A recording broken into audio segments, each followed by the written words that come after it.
नमस्कार, उत्तराखंड का बुलेटिन लेकर मैं हूं आपके साथ संदीप निरंजन सरकार। खबरों का रुख कर लेते हैं, जहां पर देहरादून में विधानसभा अध्यक्ष रितु खंडूड़ी की बैठक। पंचम विधानसभा के बजट सत्र की सुरक्षा और व्यवस्थाओं को लेकर की बैठक में विधानसभा सत्र के सुचारू संचालन के लिए कई महत्वपूर्ण निर्णय, सुरक्षा व्यवस्था को लेकर दिए विशेष निर्देश। विधानसभा सचिवालय और पुलिस विभाग के अधिकारियों को सख्त आदेश। विधानसभा परिसर में सुरक्षा व्यवस्था हो चाक चौबंद। आगामी विधानसभा सत्र पहली बार ई-नेवा यानी नेशनल ई विधान एप्लीकेशन के अंतर्गत हो रहा संचालित। सभी सदस्यों की टेक्नोलॉजी सहायता के लिए 2 इंजीनियरों को सत्र अवधि में विधानसभा भवन में नियुक्त करने के दिए निर्देश। इंटरनेट सेवा में सुधार के लिए विधानसभा सचिवालय को दिए निर्देश। पूरे विधानसभा परिसर में वाईफाई की सुविधा उपलब्ध कराने का लिया निर्णय। सत्र के दौरान प्रवेश पत्र के बिना विधानसभा परिसर में वाहन लाने की अनुमति नहीं। विधायकों की संस्तुति पर 1 आगंतुक को और मंत्रियों की संस्तुति पर 2 आगंतुकों को जारी किए जाएंगे प्रवेश पत्र। विद्यार्थियों की बोर्ड परीक्षा भी आयोजित हो रही है, इस बात का रखें ध्यान। परीक्षा केंद्रों को जा रहे परीक्षार्थी और एम्बुलेंस की आवाजाही में कोई व्यवधान उत्पन्न न होने के दिए सख्त निर्देश।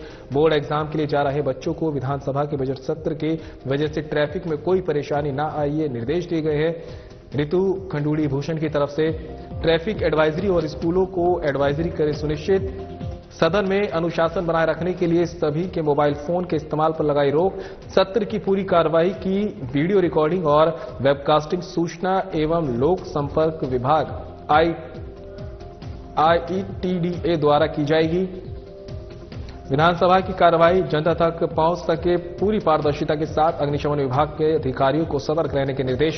चिकित्सा विभाग को भी आवश्यक चिकित्सा दल, दवाइयां और एम्बुलेंस की व्यवस्था की जाए सुनिश्चित। स्वच्छ पेयजल और सफाई की व्यवस्था दुरुस्त रखने के लिए संबंधित अधिकारियों को दिए निर्देश। बजट सत्र होने जा रहा है और क्योंकि साल का पहला सेशन है तो हमारे ऑनरेबल गवर्नर साहब हैं, उनका भी अभिभाषण होता है। तो हमारी पूरी तैयारी है, विधानसभा सचिवालय की पूरी तरह से तैयारी है। आज आपने जैसे देखा कि जो हमारी बैठक हुई है, रेगुलर बैठक होती है, वो बैठक हुई है और उसमें हर तरह के बिंदुओं पर हम लोगों ने डिस्कस किया और फिर आदेशित किया है अफसरों को कि सत्र बिल्कुल ही अच्छी तरीके से चले, इसका ध्यान हमको रखना है। इसका जो मेन इशू जो आया था, क्योंकि बोर्ड एग्जाम भी बच्चों के हो रहे हैं और इस वक्त बोर्ड एग्जाम का भी समय 10:30 बजे का है, तो ये निर्देशित किया गया है डीएम देहरादून को कि वो सारे स्कूलों को एक एडवाइजरी भेजें कि बच्चों को किसी तरह की समस्या ना हो। तो समय का जो टैली करना है, पुलिस के साथ उनसे बात करनी है। साथ ही साथ पुलिस को भी आदेशित किया गया है कि किसी भी बच्चे को किसी तरह का स्ट्रेस नहीं होना चाहिए उसके स्कूल तक पहुंचने में। तो पूरी व्यवस्था ये की जाएगी, चाहे स्कूल बसेस हैं, चाहे बच्चे स्कूल गाड़ियों में जा रहे हैं, जिस तरह से भी जा रहे हैं, बच्चों को किसी तरह की समस्या ना हो। सत्र कितना लंबा चलेगा वो सरकार निर्णय करती है। विधानसभा का अध्यक्ष का जो काम होता है उसको सुचारू रूप से चलाने का होता है। अगर सत्र 20 दिन का हो तो हम 20 दिन का चलाएंगे, ये सरकार पर निर्णय होता है। ये चीजें जो हैं ये मेरे पास पहुंची और मुझे पूर्ण विश्वास है कि ये पूरी बढ़िया ढंग से चलेगा। आप सबको सूचित भी करना चाहूंगी, फिर से सीएस मैडम थी, उनको साफ तौर पर इस बात को कहा है कि सदन में मोबाइल नहीं चलेंगे। अगर कोई इमरजेंसी है या कुछ सवाल का जवाब या कुछ इस तरह की बात होती है तो सदन से आप बाहर निकलेंगे और बाहर आप उसके बाद अपने मोबाइल को यूज कर पाएंगे। और भारत सरकार और उत्तराखंड सरकार दोनों का आभार व्यक्त करती हूँ कि उन्होंने इस डिजिटाइजेशन के इस काम को आगे बढ़ाने का हमको हमारे साथ रहे और फंडिंग हमको की। नेवा का हम उद्घाटन करेंगे। अभी हमने टैब्स लगा दिए हैं, वाईफाई सिस्टम्स हमने इम्प्रूव सुदृढ़ करने का प्रयास किया है। मेरा मानना यह है कि कुछ विधायक तो, क्योंकि अब हम लोग सब लैपटॉप यूज करते हैं तो बहुत दिक्कत नहीं आनी चाहिए, लेकिन जिन विधायकों को दिक्कत है उनके लिए 2-3 अफसरान भी वहां पर हम लोग रखेंगे जो उनकी मदद कर सकें। National parliamentary study research and training institute मैंने आपको पहले भी बताया था, डॉक्टर प्रणब मुखर्जी के द्वारा हमको 2016 में दिया गया था। इट्स अ बहुत ही इंटरेस्टिंग और बहुत ही सुंदर चीज हमको लेट प्रेसिडेंट के माध्यम से मिली थी। उसको मैं शुरू करने जा रही हूं, जिसमें हम पब्लिक पॉलिसी रिसर्च और गवर्नेंस में कार्य करें। तो वहीं देहरादून में कृषि मंत्री गणेश जोशी से मिलने पहुंचे हैं दिलीप संघानी। ये बड़ी खबर, जहां कृषि मंत्री गणेश जोशी से मिलने पहुंचे हैं भारतीय राष्ट्रीय सहकारी संघ के अध्यक्ष दिलीप संघानी। कृषि मंत्री ने पुष्पगुच्छ भेंट कर अध्यक्ष दिलीप संघानी का किया स्वागत। दोनों के बीच समसामयिक विषयों पर विस्तार से हुई चर्चा। कृषि और सहकारिता के बीच समन्वय बढ़ाने को लेकर विभिन्न विषयों पर की वार्ता। इस अवसर पर भाजयुमो की राष्ट्रीय उपाध्यक्ष नेहा जोशी भी रही उपस्थित।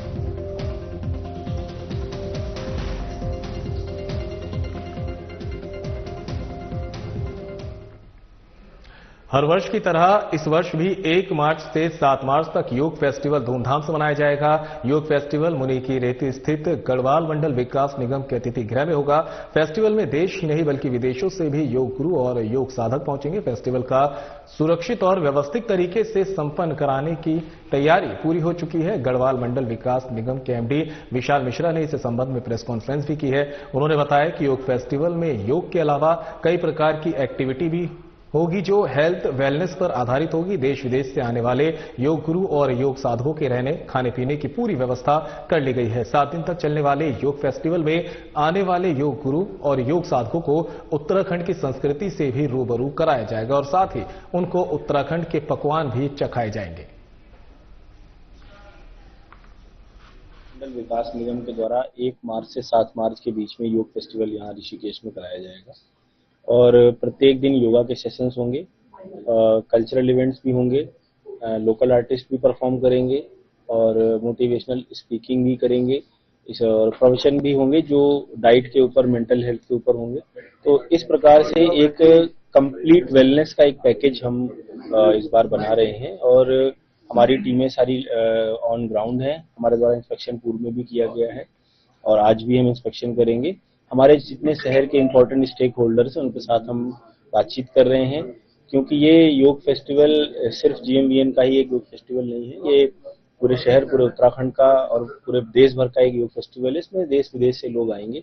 तो हमारा प्रयास है, हमारी टीम का प्रयास है कि इसको हम एक सफल योग फेस्टिवल बनाएं। इस लिस्ट हम लोग बहुत सारे इंटरनेशनल जो योग गुरुज हैं और नेशनल योग गुरुज हैं उनसे हमारी वार्तालाप चल रही है। जैसे ही उनके समय और डेट कंफर्म हो जाएंगे उसके बाद हम मीडिया के साथ साझा कर देंगे। में चूंकि आचार संहिता भी लगी हुई थी, इस कारण से हम लोग इलेक्शंस में बिजी थे और इलेक्शंस खत्म होने के साथ ही हमारी टीम पूरी तरीके से एक्टिवेट हो गई है और जो भी समय हमारे पास। लक्ष्मणझूला थाना क्षेत्र अंतर्गत राधा कृष्ण मंदिर में हुई चोरी का पुलिस ने खुलासा किया है। चोरी करने के आरोप में पुलिस ने एक युवक को गिरफ्तार किया और कब्जे से चोरी का सामान भी बरामद किया है। आरोपी को पुलिस ने न्यायालय में पेश किया, जहां कोर्ट के आदेश पर पुलिस ने आरोपी को जेल भेज दिया। सीओ श्रीनगर अनुज कुमार ने मामले का खुलासा करते हुए बताया कि बीते रोज लक्ष्मणझूला थाना क्षेत्र स्थित राधा कृष्ण मंदिर में चोरी होने की सूचना मिली। मंदिर के पुजारी ने बताया कि चोर अपने साथ भगवान के आभूषण और छत्र चुरा कर ले गए हैं। शिकायत के आधार पर पुलिस ने मामले में मुकदमा दर्ज किया और चोर की गिरफ्तारी के प्रयास शुरू किए। इसी कड़ी में लक्ष्मणझूला थाना प्रभारी निरीक्षक रवि सैनी की टीम ने चोर को गिरफ्तार करने में सफलता हासिल की। लक्ष्मणझूला क्षेत्र अंतर्गत श्री बी के श्रीवास्तव प्रकाशन ट्रस्ट द्वारा अवगत कराया गया कि राम मंदिर और राधा कृष्ण मंदिर में चोरी की घटना हुई है, जिसमें छत्र, मूर्तियां, कंबल व अन्य सामान गायब है। उक्त तहरीर के आधार पर मुकदमा अपराध संख्या 6/25 पंजीकृत किया गया। पंजीकृत करते ही टीमों का गठन किया गया, जिसमें प्रभारी निरीक्षक द्वारा स्वयं जो मौके का निरीक्षण करके टीमों का पर्यवेक्षण किया गया। साथ ही साथ सीसीटीवी, सुराग पता रसी के आधार पर एक अभियुक्त को गिरफ्तार किया गया, जिससे 100% माल की बरामदगी हुई है। उक्त अभियुक्त को माननीय न्यायालय आज प्रस्तुत किया जा रहा है। पिकअप वाहन को मॉडिफाई कर शराब तस्करी का वाहन बनाने वाले फरार चल रहे 2 तस्करों को पुलिस ने गिरफ्तार किया है। हरियाणा से इनकी गिरफ्तारी हुई है। आरोपियों को पुलिस ने कोर्ट के आदेश पर जेल भेज दिया है और मामले में अग्रिम जांच शुरू कर दी है। मामले का खुलासा करते हुए पुलिस कप्तान लोकेश्वर सिंह ने बताया कि कुछ समय पहले चेकिंग के दौरान एक मॉडिफाई पिकअप वाहन को पुलिस ने शराब तस्करी करते हुए पकड़ा था। मौके से शराब तस्कर फरार हुए थे, जिनकी गिरफ्तारी के प्रयास में पुलिस जुटी हुई थी। आज तस्करों को पुलिस ने हरियाणा से गिरफ्तार करने में सफलता हासिल की है। तस्करों की पहचान विकास और सुनील निवासी हरियाणा के रूप में हुई है।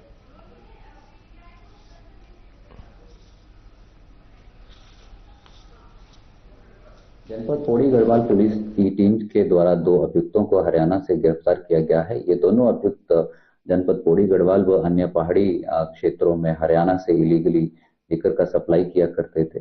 जनपद में पूर्व में हमने एक वाहन को चेकिंग के दौरान ये पाया गया था कि यहाँ पर इलीगल लीकर का सप्लाई किया जा रहा है। जब जांच में हम लोगों ने ये पाया कि हरियाणा के कुछ लोग ऑर्गेनाइज्ड वे में यहाँ पर इलिसिट लीकर की सप्लाई कर रहे हैं, जिनमें हमने 2 अभियुक्तों की पहचान की। इन दोनों युवकों की गिरफ्तारी हेतु टीम्स को रवाना किया गया। वह दोनों अभियुक्तों की गिरफ्तारी हमारी टीम्स के द्वारा की गई है। वनबीट अधिकारी वन आरक्षी संघ मसूरी द्वारा मसूरी वन विभाग कार्यालय के बाहर लंबित मांगों को लेकर प्रदर्शन किया गया। इस दौरान वनबीट अधिकारियों द्वारा जमकर नारेबाजी की गई और मांगे पूरी न होने तक धरना प्रदर्शन की चेतावनी दी गई। प्रदर्शनकारियों ने अपनी मांगे रखते हुए कहा कि उत्तराखंड अधीनस्थ वन सेवा नियमावली 2016 को लागू किया जाए और 10 साल तक सेवा देने वाले अधिकारियों की पदोन्नति की जाए। साथ ही अन्य मांगों पर भी गंभीरतापूर्वक विचार कर उन्हें लागू किया जाए। इस मौके पर वनबीट अधिकारी संघ मसूरी के अध्यक्ष अमित केंतुरा ने कहा कि 2016 से पहले नियमावली के अनुसार वन दरोगा को पदोन्नति दी जाती थी, लेकिन अब 12 साल होने के बावजूद भी उन्हें प्रमोशन नहीं मिला है। अगर इन मांगों को पूरा नहीं किया गया तो उग्र आंदोलन किया जाएगा। वहीं वनबीट अधिकारी संघ की उपाध्यक्ष नैना पांडे ने कहा कि 2016 के बाद नियमावली में किए गए परिवर्तन से अधिकारियों और कर्मचारियों के हितों पर प्रभाव पड़ रहा है। अधिकारी संघ मसूरी वन प्रभाग मसूरी। मुख्य कारण यह है कि हमारी 2016 नियमावली वन दरोगा जो 2016 नियमावली है उसमें परिवर्तन किया गया था कैबिनेट में। तो इसमें हमारा सबसे पहले 100% प्रमोशन होता था उससे पहले 2016 से पहले। अब 33.33% हमारा डायरेक्ट भर्ती आती है और 66.67% हमारा प्रमोशन होता है। लेकिन लोगों को जो हमारे सदस्य हैं वनबीट अधिकारी के 10-10, 12-12 साल की सर्विस हो गई है, लेकिन उन्हें प्रमोशन नहीं मिल पा रहा है। तो इसीलिए हमारा मेन मुद्दा है कि 2016 नियमावली जो वन दरोगा की है इसे पुनः इसको लागू किया जाए। हो रहे हैं, हम चाहते हैं कि जो पुरानी नियमावली 2016 वाली वो लागू की जाए। और साथ ही एक स्टार पर बात हुई थी कि हमारे वर्दी में जो एक स्टार होना चाहिए जो कि हमें मतलब डिफरेंशिएट कर पाए कि ये हम वनबीट अधिकारी हैं या फिर ये कोई ड्राइवर है या फिर इस तरीके की कोई भी एक अभी तक हमारी नियमावली में कुछ देखा नहीं गया है मतलब कि अच्छे से। तो इसके लिए भी हम एक स्टार की मांग कर रहे हैं। और अभी जैसे अभी वर्तमान में अभी हमारा फायर सीजन है, हम जानते हैं कि हम लोग जो है वन विभाग की एक रीढ़ हैं, लेकिन हमारी जो है हमें पता ही नहीं है कि हमारा कब हम दरोगा बनेंगे। एक क्योंकि हर कोई जब भी कोई काम करता है तो उसको किसी न किसी चीज का बेनिफिट भी हो तो वो उससे फिर बहुत अच्छे से काम करता है। जनपद देहरादून के 44 पुलिस और एसओजी के अधिकारियों और कर्मचारियों को फिर से सम्मानित होने का मौका मिला है। सम्मान पाकर सभी पुलिस अधिकारी और कार्मिक काफी खुश नजर आए हैं। बता दें कि पुलिस कप्तान अजय सिंह ने अपने कार्यालय में मासिक अपराध गोष्ठी का आयोजन किया। सबसे पहले पुलिस कप्तान ने पूरे जिले में हुए अपराध की ग्राफ को चेक किया और उसके बाद उत्कृष्ट ड्यूटी करने वाले पुलिस अधिकारियों और कार्मिकों को अपने हाथों से सम्मानित किया। प्रत्येक पुलिस अधिकारी और कार्मिक को प्रशस्ति पत्र देकर शाबाशी देते हुए उनकी हौसला अफजाई की गई है। पुलिस कप्तान अजय सिंह ने बताया कि सम्मान देने का मकसद पुलिस अधिकारियों और कार्मिकों में उत्साह भरना है। यह सम्मान वह पुलिसकर्मी ले सकता है जो अपनी ड्यूटी बेहतर तरीके से करके दिखाएगा। मौके पर एसपी देहात जया बलूनी और अधिकारी उपस्थित रहे।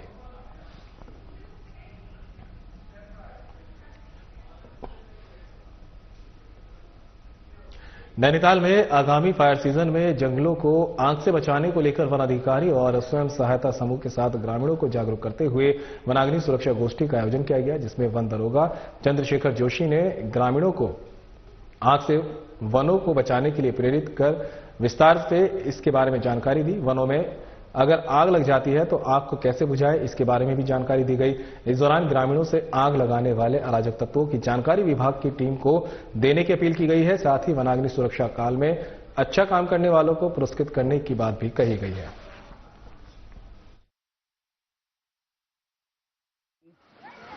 एवं महिला समूहों की एक बैठक यहां पर आयोजित की गई, जिसमें हमारे द्वारा उनको आने वाले फायर सीजन में जंगलों में होने वाली हानि के बारे में समझाया गया और उनसे अनुरोध किया गया कि आप किसी तरह से भी आने वाले समय में जंगलों को न जलाएं और आग से जंगलों को बचाएं।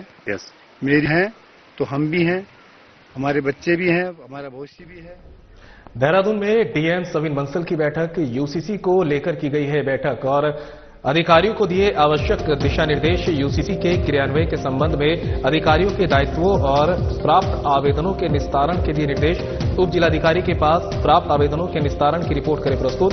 रजिस्ट्रार के कार्यों की अपर जिलाधिकारी प्रतिदिन करें मॉनिटरिंग। ग्रामीण क्षेत्रों के लिए जल्द नियुक्त करें नोडल अधिकारी। प्राप्त आवेदनों का निर्धारित समय सीमा में करें निस्तारण। यूसीसी के अंतर्गत 698 आवेदन हुए प्राप्त, 531 आवेदन का मौके पर ही किया निस्तारण। शेष आवेदन पर कार्रवाई गतिमान। डीएम ने समस्त आवेदनों को निस्तारित करते हुए आख्या प्रस्तुत करने के दिए निर्देश।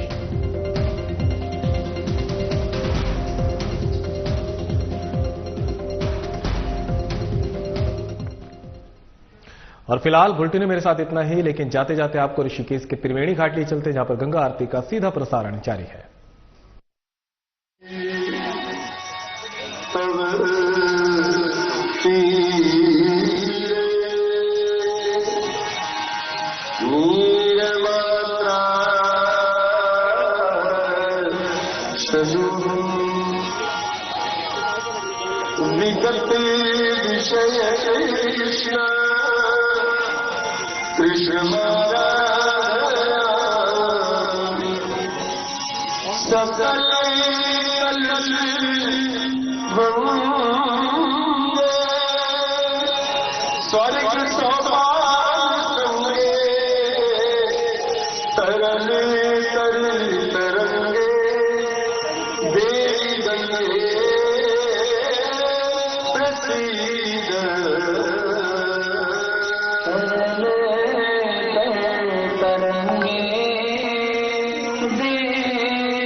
पुष्पवान् प्रजावान् पशुमान् भवते